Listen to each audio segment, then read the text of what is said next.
आज की सबसे बड़ी खबर ये है कि अमेरिका ने 500% टैक्स भारत और चाइना पे लगा दिया है रशिया से ऑयल खरीदने पे। ऑयल खरीदने पे आखिर ये टैक्स क्यों लगाया गया है इतना महंगा, इसके पीछे की क्या वजह है? और ऐसा बोला जा रहा है कि है ना, इसको डोनाल्ड ट्रंप का भी काफी समर्थन मिलने वाला है।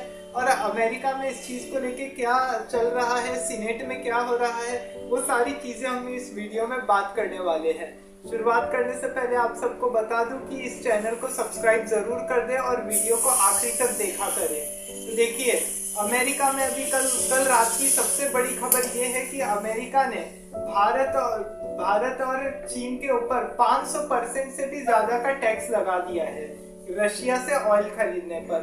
आपको पता ही होगा कि रशिया से इंडिया हमेशा सबसे ज्यादा ऑयल खरीदता है। क्यों? क्योंकि रशिया से अपन को सस्ते में ऑयल देता है। जैसे जो रशिया में जितना भी ऑयल मिलता है या जो कुछ भी रहता है वो सब सस्ते में दिया जाता है। और जो रशिया में जो ऑयल मिलता है जैसे उसको फिर भारत में बनाया जाता है और फिर भारत में आता है, भारत में फिर उसको मर्ज किया जाता है, फिर उसको भारत से चीन भेजा जाता है। और भारत इस मामले में सेकेंड नंबर पर है। भारत इस मामले में दूसरे नंबर पर है और भारत ही सबसे ज्यादा ऑयल परचेज करता है। तो अमेरिका का ये कहना है कि आपने रशिया से ऑयल कैसे खरीद लिया। इस बात को लेके अमेरिका ने 500% का टैक्स लगा दिया, 500% से भी ज्यादा। और वैसे ही एक तो देखिए, टैरिफ वॉर शुरू से चल ही रहा है अमेरिका और चाइना के बीच में। अब अमेरिका और चाइना के बीच में जो टैरिफ वॉर चल रहा है तो उस चीज को लेके अमेरिका ने क्या किया, देखिए अमेरिका का सबसे पहले तो ये कहना है कि देखिए आप रशिया से ऑयल क्यों खरीदते हो। क्योंकि अभी देखिए 24 फरवरी 2022 को रशिया ने यूक्रेन पे बहुत बड़ा आक्रमण किया, जिसकी वजह से क्या हुआ कि है ना, अभी तक रशिया यूक्रेन का वॉर जारी है। तो अब जैसे रशिया यूक्रेन का युद्ध जारी है तो उसकी वजह से क्या हो गया कि अब देखिए अमेरिका की तो शुरू से यही पॉलिसी रही हुई है कि है ना, वो क्या करते हैं कि है ना, सारे देशों को एक साथ वो हथियार सप्लाई करेगा और है ना, फिर बाद में सब एक दूसरे को लड़वा देगा और बाद में फिर है ना, बातचीत करने के लिए टेबल पे बिठा देगा और फिर है ना, अपनी वाहवाही लूट लेता है। उसकी यही आदत रही है शुरुआत से।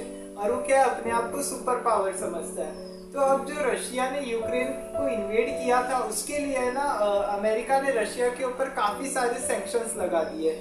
अब देखिए, रशिया ने जो सैंक्शन लगा, इकोनॉमिक सैंक्शन लगा दिए, कड़े से कड़े प्रतिबंध लग गए कि अमेरिका किसी से कोई ट्रेड नहीं कर सकता, कुछ भी नहीं कर सकता।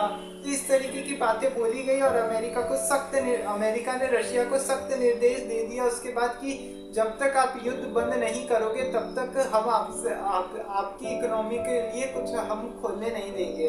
लेकिन देखिए, रशिया के ऊपर आज कितने भी सैंक्शंस लग जाए, कितना भी कुछ हो जाए, लेकिन आज रशिया की इकोनॉमी ऐसी है कि है ना, जो वो डूब ही नहीं सकती।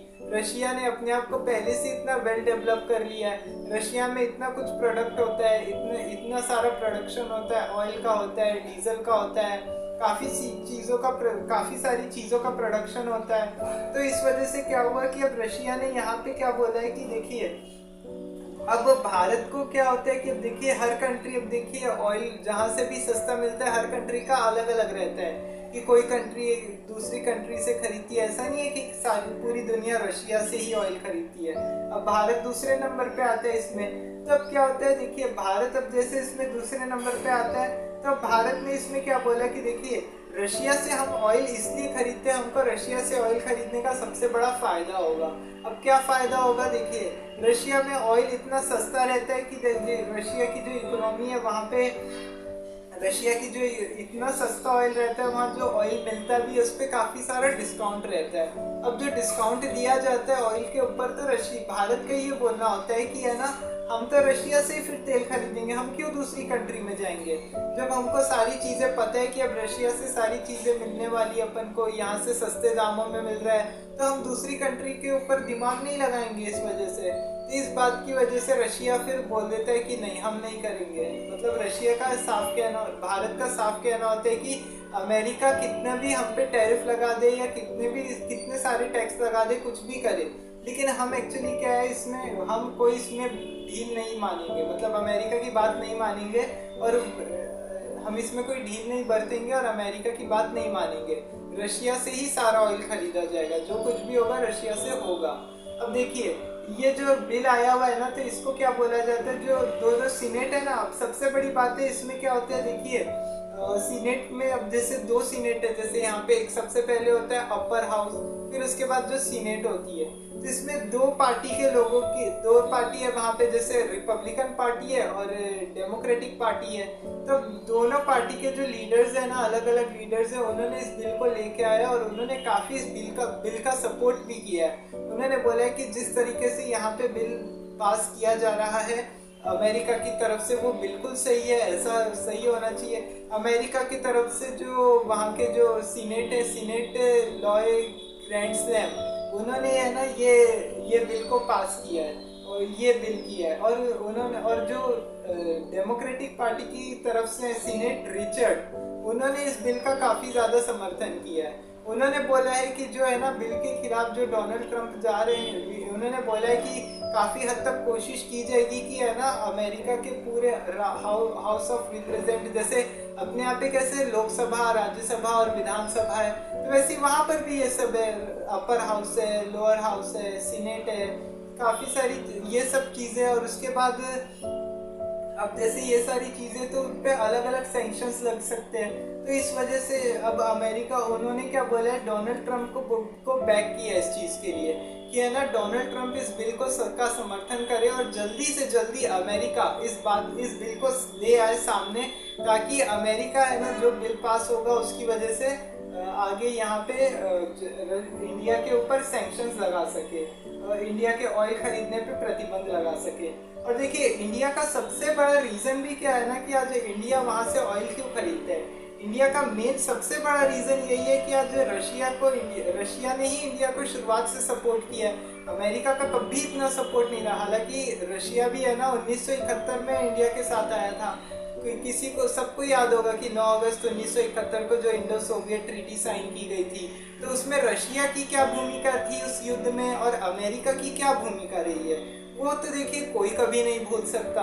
तो उसके बाद से इंडिया और रशिया के रिलेशंस काफ़ी अच्छे हुए, काफ़ी मजबूत हुए हैं। रशिया ने हर चीज़ में इंडिया को हेल्प भी की है उसके बाद से धीरे धीरे करके। अमेरिका से लेकिन उतने रिलेशंस अच्छे नहीं रहे। आपको पता ही होगा जब न्यूक्लियर टेस्ट हुआ था अपने इंडिया में, तो अमेरिका ने सबसे ज़्यादा इंडिया पे प्रतिबंध लगाए थे। फिर भारत कोई डरने वालों में से देखिए नहीं था। इंडिया ने काफ़ी उसके बाद ही अपने आप को डेवलप किया, काफ़ी कुछ किया। लेकिन देखिए रशिया को लेके यहाँ पे काफ़ी ज़्यादा विरोध प्रदर्शन हो रहा है। अब रशिया में से इंडिया ऑयल नहीं खरीद सकता, इस बात को लेके काफ़ी बहस हो रही है अमेरिका में। इवन डोनाल्ड ट्रंप ने यहाँ तक बोल दिया है कि अब जैसे इसका सबसे बड़ा नुकसान ये होगा कि है ना जो डॉलर में ऑयल खरीदा जाता है, डॉलराइज किया जाएगा। जो इंडियन रुपीज़ है या जो भी चीज़, जो भी मार्केट में करेंसी है, सबको डॉलर में कन्वर्ट करने की बात की गई है कि सब डॉलर में कन्वर्ट कर दिया जाएगा। डोनाल्ड ट्रंप का ये कहना है कि अगर वो है ना, उन्होंने ये बिल इसलिए लाया कि है ना ताकि अगर वो रशिया यूक्रेन के बीच में अगर युद्ध रुकवाना चाहते हैं और अगर रशिया नहीं मानता है, तो रशिया के साथ साथ है ना इंडिया पे भी ये सैंक्शंस लगा सकते हैं। इंडिया को भी है ना ये धमकी दे सकते हैं कि है ना रशिया से हमने इतना ऑयल खरीदने पे बैन लगाया हुआ है, तो आप भी इसके खिलाफ खड़े हो जाओ, नहीं तो हम भी है ना आपके ऊपर 500% जो टैक्स लग रहा है वो लगा के ही रहेंगे और उसके बाद फिर आप कुछ कर नहीं पाओगे उसमें। और फिर उसका सबसे बड़ा नुकसान आप ही होगा कि आपको कम प्राइस में, कम कीमत में तेल नहीं मिलेगा। तो इस वजह से डोनाल्ड ट्रंप भी ऐसे करके है ना इंडिया को धमकी देने की कोशिश कर रहा है कि है ना ऐसे नहीं, ऐसे करना चाहिए, अगर आपको रशिया से ऑयल नहीं खरीदना चाहिए, इस तरीके की बात बोली जा रही है। अब उसके बाद क्या होता है, देखिए सबसे बड़ी बात है यहाँ पे एक और खबर ये भी आई है कल, आपको एक और बात बता दूँ। ट्रंप ने एलन मस्क को अमेरिका छोड़ के वापस से है ना साउथ अफ्रीका जाने का ऑर्डर दे दिया है कि है ना कैसे भी करके तुम है ना साउथ अफ्रीका चले जाओ, यहाँ पे नहीं दिखना है, कुछ भी करके। देखिए एलन मस्क और डोनाल्ड ट्रंप के बीच अभी कुछ दिन पहले इतना झगड़ा हुआ था बिग ब्यूटीफुल को लेके, उस पर भी मैंने एक वीडियो बनाया हुआ है, तो वो भी देख लीजिएगा। तो मैंने वो वीडियो, माफ कीजिएगा, देखिए वो जो बिग ब्यूटीफुल को लेके, बिल को लेके जो लड़ाई हुई थी ट्रंप और एलन मस्क के बीच में, अभी तक वो जारी है। अब देखिए 4 जुलाई को है ना इस बिल को पास करने की बात की जा रही है कि अब 4 जुलाई को कैसे भी ये बिल पास किया जाए हर जगह से और पूरे अमेरिका में ये बिल पास हो जाए। अब जो बिल पास होगा तो उसमें अभी देखना होगा कि क्या प्रतिक्रिया होती है सबकी। एलन मस्क ने तो यहाँ तक ऐलान कर दिया कि है ना, जो भी अगर इस बिल का विरोध करता है और जो भी इस बारे में जो कुछ भी करता है, तो जो भी इस बिल का विरोध करता है, अगर एलन मस्क ने तो यहाँ तक बोल दिया है कि जो अगर इसके पक्ष में खड़ा होता है, ऑयल ये 500% टैक्स जो लगाया गया है या बिग ब्यूटीफुल बिल है, इसके इन सभी के पक्ष में जो व्यक्ति खड़ा होगा, मैं उसके खिलाफ इलेक्शन लड़ूंगा। और एलन मस्क ने तो अपने लिए एक नई पार्टी बनाने का ऐलान कर दिया है अमेरिका के लिए, और नाम क्या रखा है उसका, अमेरिका पार्टी। सोचिए, कंट्री के नाम पर ही है ना, कंट्री की पार्टी का नाम रख दिया है एलन मस्क ने। कंट्री के नाम पर ही अपनी पार्टी का नाम रखने जा रहे हैं एलन मस्क। एलन मस्क भी बहुत बड़े उद्योगपति है, काफी अच्छे बिजनेसमैन है। तो वो ट्रम्प की पॉलिसी से शुरुआत में तो काफी ज्यादा सहमत रहते थे कि हाँ, जो कुछ भी डोनाल्ड ट्रम्प बोल रहा है वो बिल्कुल भी गलत नहीं है। तो इस तरीके की बात होती रहती है। अभी है ना, इलेक्शन में भी जहाँ तक अभी लड़ने की बात है, इलेक्शन लड़ने की भी जहाँ तक बात आई, तो एलन मस्क ने तो ये आरोप लगा दिया कि है ना, तुम मेरी वजह से है ना इलेक्शन जीते हो। डोनाल्ड ट्रम्प को यहाँ तक बोल दिया कि याद रखना, तुम मेरी वजह से इलेक्शन जीते हो, अगर मैं नहीं होता ना तो आज तुम चुनाव में खड़े नहीं हो पाते। इस तरीके की बात बोली गई है एलन मस्क के द्वारा। तो सोचिए, दोनों में इतना दोस्ती, जो दोनों के बीच में इतनी गहरी दोस्ती थी, वो अचानक से दुश्मनी में बदल गई। अब देखिए, आगे देखना होगा कि जो 500% का भी टैरिफ बिल को लेके आया है, अभी इस चीज़ को लेके अभी क्या आगे आता है अपडेट, या जो कुछ भी होगा, जैसा भी अपडेट आएगा अगले वीडियो में आपको बता देंगे, जैसा भी अपडेट आता रहेगा। तो आज की इस वीडियो में इतना ही। अब आपसे अगली वीडियो में मिलेंगे कोई नए टॉपिक पे। तब तक के लिए वीडियो को लाइक एंड शेयर जरूर कर दीजिए और चैनल को सब्सक्राइब करना न भूलें, और वीडियो को आखिरी तक देखा करें। अगले वीडियो में मिलेंगे, तब तक के लिए जय हिंद, जय भारत।